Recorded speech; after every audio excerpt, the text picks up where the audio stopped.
На сегодняшний день в Абхазии идет второй этап государственной программы по установке приборов учета электроэнергии. Этот масштабный проект охватывает разные районы республики.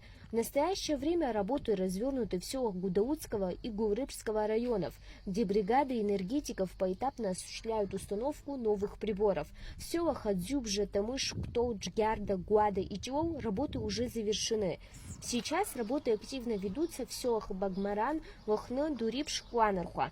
В ближайших планах старт работ в Сухумском районе, который запланирован уже на следующей неделе. Работы, конечно же, мы проводим поэтапно, да, то есть где сегодня, на сегодняшний день у нас наши трансформаторные подстанции и сети 0,4 киловатт были уже приведены как бы в порядок, мы сейчас работаем именно в этом направлении.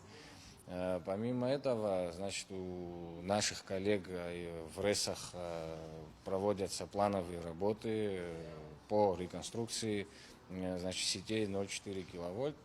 Вот, поэтому как только мы получаем информацию, что там в определенном районе какие-то там трансформаторные подстанции были отреставрированы, мы, соответственно, следом приезжаем и начинаем устанавливать приборы учета.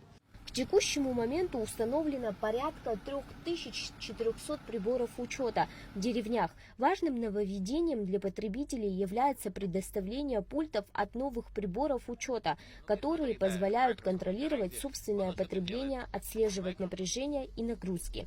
Таким образом, у людей появляется возможность мониторить свою электроэнергию дома. Современные приборы учета также помогают выявить майнинг-аппараты, отметил Даур Пипья. Установка приборов учета это очень сильно этому помогает, в том смысле, что люди уже понимают, что мы это обнаружим, что будет какое-то ненормальное потребление, которое мы будем отслеживать, в результате чего мы к этому абоненту придем и будем задавать вопросы и проверять, обследовать, почему у него такое потребление. И плюс, естественно, это все отразится в квитанции, что счет придет большой, поэтому они сами начинают это все демонтировать, убирать, отключать.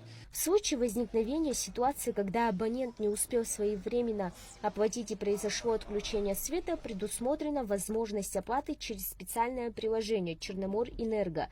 Только за прошлый месяц через приложение поступило 8 миллионов рублей.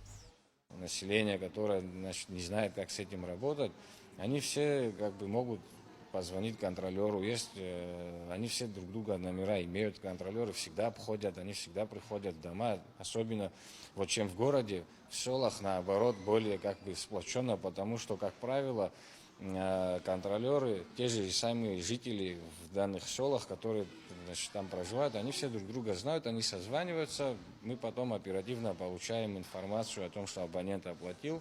В течение этого года по всей республике будут установлены 60 тысяч приборов учета.